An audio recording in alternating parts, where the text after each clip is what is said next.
Cette vidéo est le troisième opus de l'iceberg des mathématiques. Si vous n'avez pas vu les deux précédents épisodes, allez les voir. Et si c'est bon pour vous, je n'ai rien d'autre à vous dire que bon courage.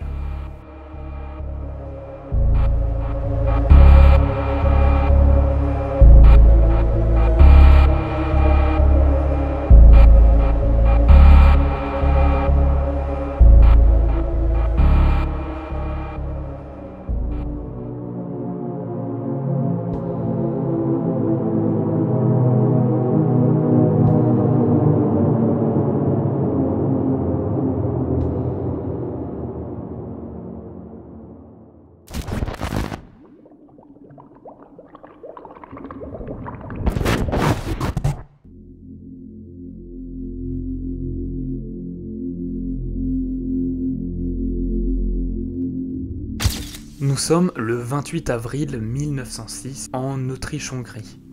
Et c'est ici, dans la petite ville de Brunn, qu'un garçon nommé Kurt Gödel naquit. Dès son plus jeune âge, Kurt se montra différent des autres enfants, doté d'une profondeur d'esprit inhabituelle et d'un monde intérieur complexe.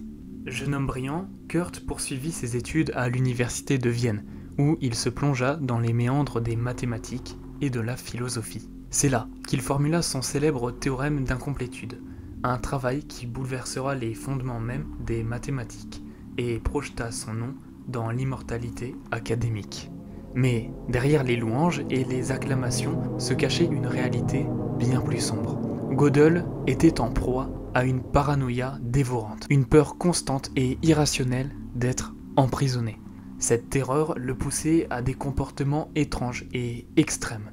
Il refusait souvent de manger en public, suspectant que les repas étaient empoisonnés. Et cette méfiance se glissa insidieusement dans chaque aspect de sa vie, rendant toute interaction sociale un défi oppressant. Ses relations personnelles souffrirent énormément de cette paranoïa. Gödel se refermait sur lui-même, se méfiant même de ses collègues et amis les plus proches. Chaque regard, chaque mot échangé semblait pour lui cacher une menace potentielle. Cette méfiance extrême isolait Gödel, le plongeant dans une solitude glaciale et angoissante. Cependant, malgré son tourment incessant, son génie mathématique restait intact.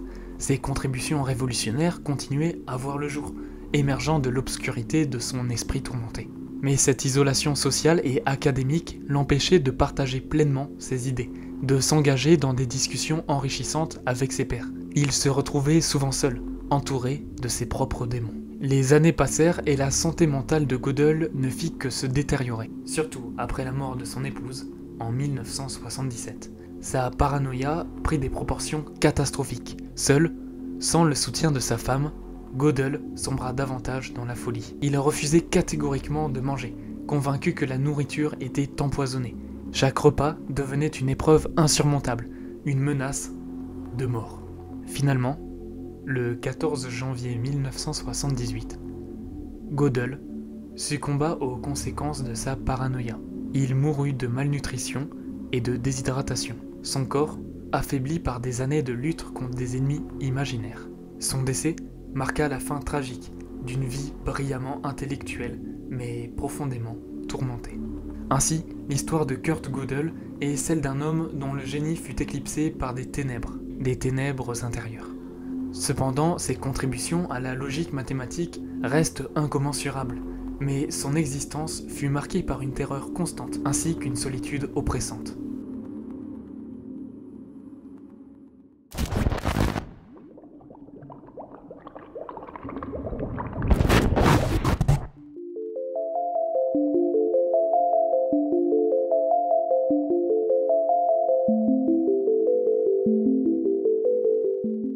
Durant la Seconde Guerre mondiale, plusieurs pays, notamment l'Allemagne nazie et l'Union soviétique, ont mené des expériences pour étudier les effets de la famine sur les êtres humains.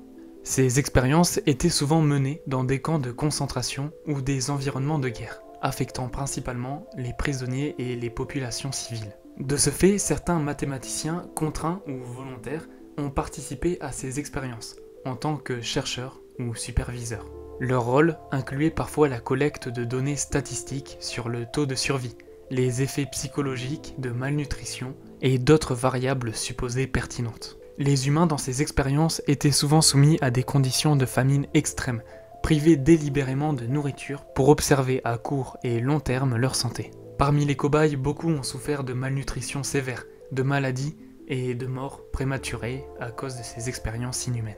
Ces expériences, comme vous vous en doutez, étaient souvent menées sans le consentement éclairé des sujets, violant gravement les principes éthiques fondamentaux de la recherche scientifique. Et les mathématiciens impliqués étaient confrontés à des dilemmes moraux profonds, souvent contraints par des régimes autoritaires et des pressions politiques. D'ailleurs, pour certains de ces mathématiciens, leur implication dans ces expériences auront marqué leur vie de façon tragique, confrontant leur conscience et leur intégrité professionnelle. Après la guerre, ceux qui avaient survécu ou avaient été libérés des camps de concentration ont souvent lutté contre des traumatismes psychologiques et des questions morales persistantes. Enfin, après tout cela, ces expériences auront suscité un débat intense sur l'éthique de la recherche scientifique et auront renforcé la nécessité de normes strictes en matière de protection des droits humains dans la recherche médicale et biologique. Et oui, l'éthique scientifique est un long débat. Et si ici il est clair que les expériences menées étaient immorales, parfois les collectes de données des mathématiciens et statisticiens plus précisément relèvent de la morale de chacun, jonglant habilement entre simple recherche scientifique et curiosité malsaine.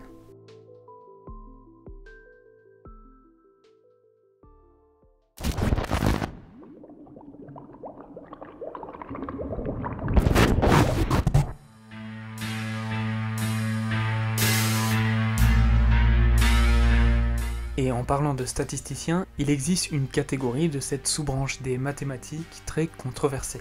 Je veux bien évidemment parler des statisticiens eugénistes. Ces derniers utilisaient des méthodes quantitatives pour soutenir scientifiquement les idéologies eugénistes, visant à améliorer la qualité entre guillemets de la population par sélection génétique. La course au surhumain génétiquement modifié et amélioré devenait une réalité, pour le meilleur et surtout pour le pire. Finalement, les travaux de ces statisticiens incluaient des études de famille, des analyses de données démographiques et des recherches sur l'hérédité, visant à justifier la stérilisation forcée, la ségrégation et d'autres pratiques discriminatoires. Beaucoup de ces statisticiens ont été confrontés à des dilemmes éthiques profonds, contraints de participer à des politiques et des expériences considérées aujourd'hui comme inhumaines et abusives. Certains ont exprimé plus tard des remords ou du moins une culpabilité pour leur rôle dans la promotion de politiques qui ont eu des conséquences dévastatrices sur des individus et des communautés. Et si avec un recul comme on l'a aujourd'hui, il est facile de se rendre compte que ces statisticiens allaient dans le mauvais sens, essayez de vous mettre une seconde à leur place. Premièrement, ils étaient contraints et forcés sous l'oppression de régimes autoritaires. Et secondement, ils n'avaient pas une vue d'ensemble comme on l'a aujourd'hui. Et si ce qui ressortait de cette communauté de scientifiques était des recherches des plus abominables, au titre individuel, chacun de ces statisticiens n'avait pas vraiment l'impression de faire du mal, ni de contribuer pleinement à l'avancée de politiques immorales. Et si j'essaye de défendre un minimum ces mathématiciens, je ne défends pas du tout ces politiques, car les politiques eugénistes ont conduit à des stigmatisations et à la discrimination de groupes considérés comme génétiquement inférieurs, y compris les personnes handicapées, les minorités ethniques et d'autres populations marginalisées. La ségrégation raciale et la justification pseudo-scientifique de l'oppression ont exacerbé les divisions sociales et ont eu un impact durable sur la perception des droits humains et de la justice sociale. En conclusion, après la Seconde Guerre mondiale, les horreurs de l'eugénisme, notamment les pratiques de stérilisation forcée et l'euthanasie, ont été largement condamnées par la communauté internationale. Et les statisticiens impliqués ont souvent été critiqués rétrospectivement pour avoir contribué à des idéologies dangereuses et pseudo-scientifiques qui ont malheureusement justifié des violations des droits de l'homme et des crimes contre l'humanité.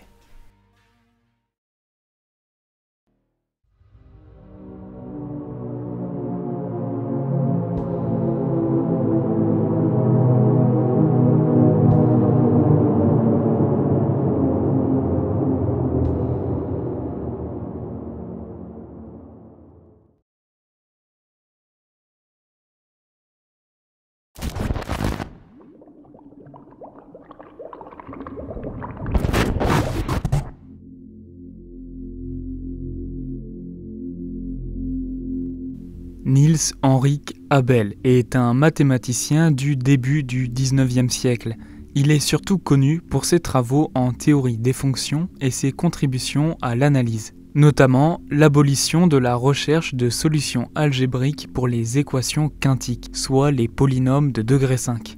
Mais au-delà de cette notoriété, ce mathématicien norvégien grandit dans une famille pauvre. Il n'avait pas une vie rêvée. Son père était pasteur et est mort alcoolique, laissant sa famille dans la misère.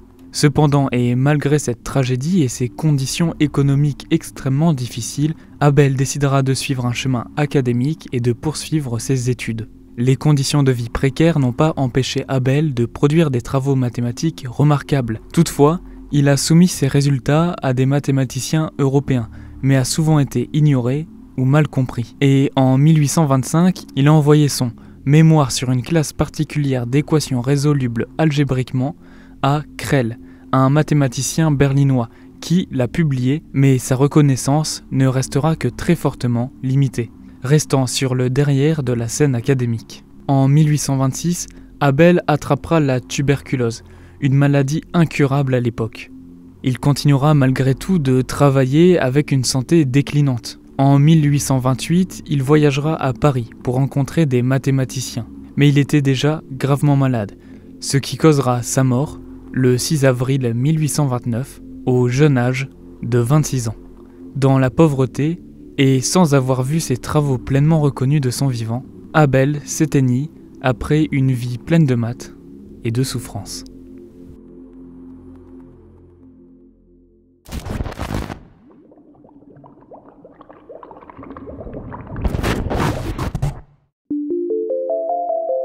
Niels Bohr était un physicien théoricien danois qui a eu des contributions majeures à la compréhension de la structure atomique et de la mécanique quantique, pour lesquelles il a reçu le prix Nobel de physique en 1922. Cependant, et malgré toutes les contributions mathématiques et physiques qu'il aura pu apporter, sa vie prendra un tournant terrifiant lors de la montée du nazisme.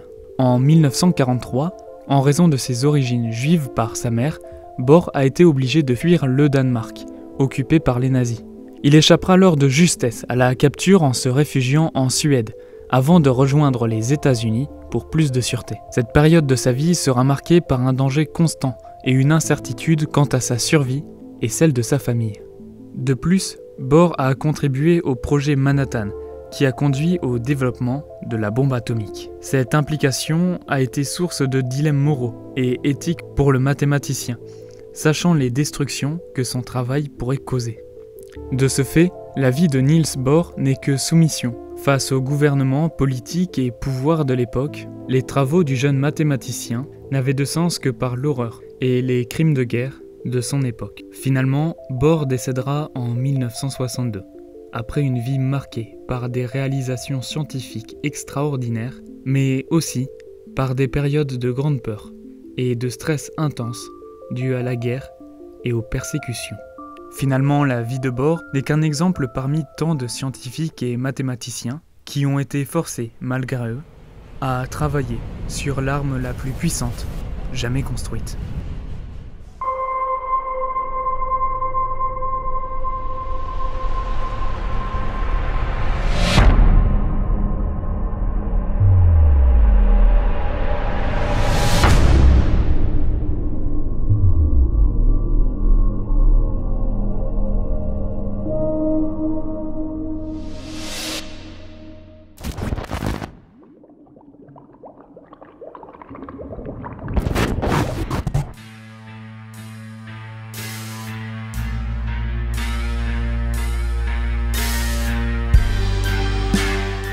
Paul Erdos menait une vie itinérante, voyageant constamment à travers le monde pour collaborer avec d'autres mathématiciens.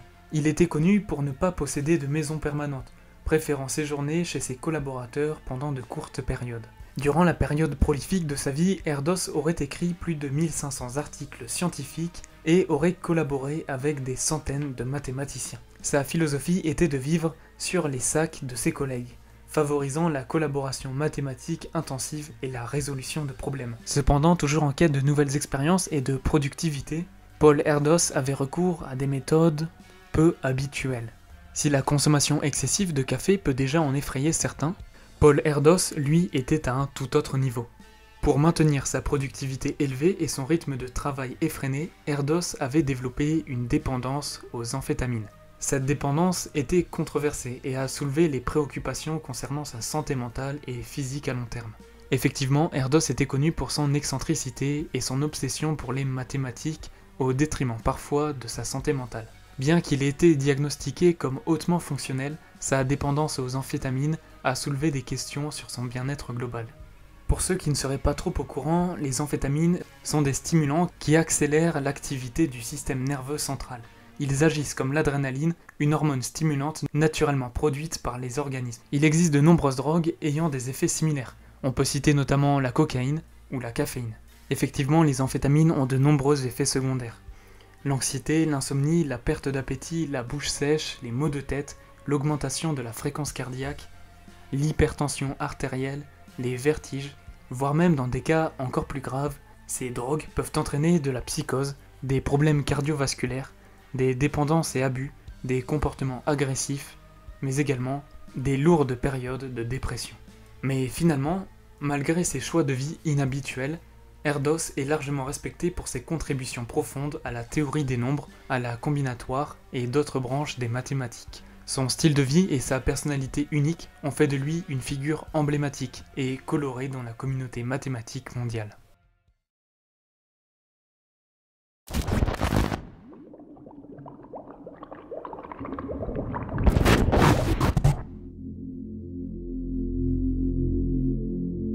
Ce que tout le monde sait, c'est qu'en temps de guerre, il faut établir des stratégies. Mais ce que les gens savent moins, c'est que pour établir ce genre de stratégie, rien de mieux qu'une collaboration avec quelques mathématiciens. Et c'est pour cela que dans la plupart des conflits militaires, des mathématiciens sont recrutés de force par les gouvernements pour travailler sur des projets stratégiques. Ces mathématiciens sont souvent soumis à des pressions et des menaces, et leur expertise est exploitée sans considération pour leur volonté personnelle ou leur sécurité. Les mathématiciens forcés de travailler pour des militaires sont souvent contraints à des conditions de travail extrêmes, avec des échéances serrées et des objectifs ambitieux.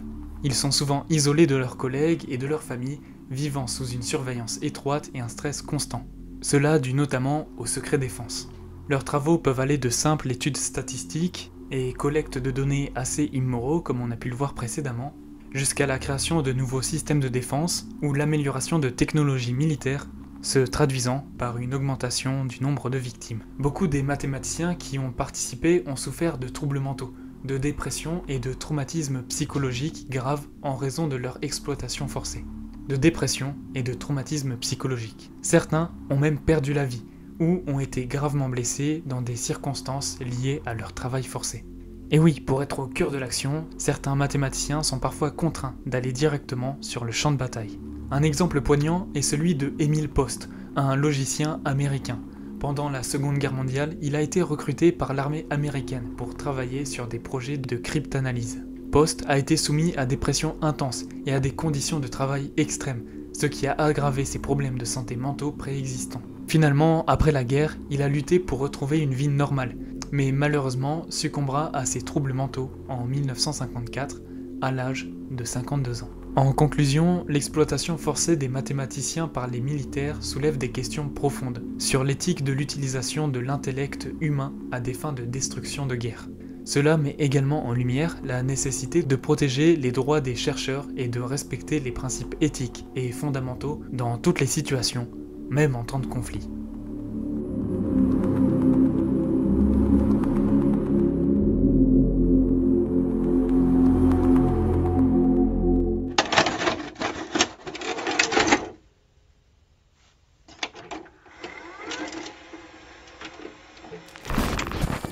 Bon, ne quittez pas tout de suite. J'avais écrit une longue conclusion banale, comme tant d'autres, mais finalement, j'ai tout supprimé, car je voulais terminer ce long travail sur une meilleure note. Alors, je vous laisse avec cette outro V2 qui, je l'espère, vous apportera quelques réponses. Nous voilà déjà à la conclusion de cet iceberg. Vous êtes sûrement en train de quitter la vidéo, mais restez, car même si vous n'avez pas de questions concernant cette série de vidéos, je vais vous apporter quelques réponses. En effet, si ces histoires étaient passionnantes, fascinantes, et représenter à elle seule une ribambelle de superbes anecdotes, je pense que tirer des conclusions de cette multitude de récits nous permettra d'acquérir, en plus de la connaissance de ces histoires, une morale bien utile. En outre, au travers de chacune de mes vidéos, je m'évertue à rendre la mathématique plus vivante, au travers de portraits de mathématiciens et mathématiciennes qui ont su sublimer cette discipline, mais également en vous présentant des aspects tous plus fascinants les uns que les autres, capables d'émerveiller même les moins éduqués sur ce sujet. Nonobstant, si cette mission est noble, et si toute cette magie mathématique permet de vous mettre un peu de poudre aux yeux de temps en temps, et de raviver votre flamme envers cette matière, j'ai le sentiment de faillir partiellement à ma tâche. Car les maths ne sont pas que émerveillement, accomplissement et découverte. Il existe, comme nous l'avons vu durant cette 1h30 de vidéo au cumulé, une face plus sombre des mathématiques. Et ce côté obscur est fait de recherche, de folie, de questions éthiques et morales, mais également d'injustice. En bref, voir cette partie des mathématiciens et mathématiciennes nous permet de mieux en saisir la globalité et de garder cette discipline bien vivante pour le meilleur et pour le pire. Voilà, ça c'est mon premier point. Je voulais à travers cet iceberg rendre hommage à l'histoire des mathématiques par le biais de son spectre le moins souvent montré au grand public. Cependant, il existe une deuxième raison qui m'a poussé à faire cette série de 3 vidéos. Je voulais vous présenter quelques problèmes qui persistent sur la scène mathématique. Vous les avez vus comme moi au travers de toutes ces histoires, mais essayons de tirer quelques conclusions sur ces exemples qui, à eux seuls, n'ont guère grand intérêt. La mathématique est un domaine large, donc il y a beaucoup de mathématiciens et de mathématiciennes, et on a donc pu le voir, cette science ne fait pas exception aux injustices qui jonchent notre monde. Nous avons pu voir de nombreuses inégalités au travers de richesses, d'ethnie, d'origine, voire même du genre de certains savants. Le problème étant que si d'un point de vue darwinien, pointer du doigt les personnes en marge permet d'accroître nos chances de survie, il faut se faire à l'évidence que dans notre société moderne, cela n'a plus sa place, et encore moins en mathématiques, où ce genre de comportement trop animal ne se résulte que par le ralentissement du progrès scientifique. Oui, les femmes sont aussi bonnes en sciences que les hommes. Oui, parmi les presque 10 millions de personnes qui meurent de faim chaque année, se cachent probablement des humains au potentiel intellectuel hors norme. Et non, le fait qu'ils soient dans des pays pauvres, où la nourriture et l'eau potable sont des denrées rares, ne les rend pas moins intelligents qu'un autre. Alors, en conclusion, les mathématiques sont un domaine essentiel à notre survie et notre développement en tant qu'espèce intelligente. De ce fait, toutes les tentatives visant à rabaisser cette science reine au stade de secte, à traiter les mathématiciens non pas par leur travail, mais par leur personne, et à minimiser l'importance des recherches dans les travaux les plus risqués, ne sont que paresse intellectuelle et perte de temps. Enfin, la recherche dans un cadre honnête et éthique est la consacration ultime de nos capacités intellectuelles. Et si en particulier les mathématiques ont souffert durant leur histoire, comme nous avons pu le voir durant tout cet iceberg, j'aimerais partager un message de lutte pour promouvoir un avenir meilleur quant au sujet des sciences. Sur cette note d'espoir, j'aimerais préciser que toutes ces vidéos que j'ai faites ne sont pas là par simple but sensationnaliste, mais plutôt pour questionner. Et j'espère que malgré le caractère imparfait de cet iceberg, vous l'aurez apprécié, car cette série de vidéos, aussi longue qu'un film, m'a pris un temps monstrueux à être réalisée. Alors, si vous avez apprécié et que vous voulez soutenir mon travail, je vous invite à vous abonner, à liker et surtout à partager. Merci d'avoir regardé la vidéo jusqu'au bout. Moi je vous dis rendez-vous en 2026 pour une prochaine vidéo grotesque, et en attendant, vous pouvez cliquer sur les 2 vidéos qui s'affichent à l'écran.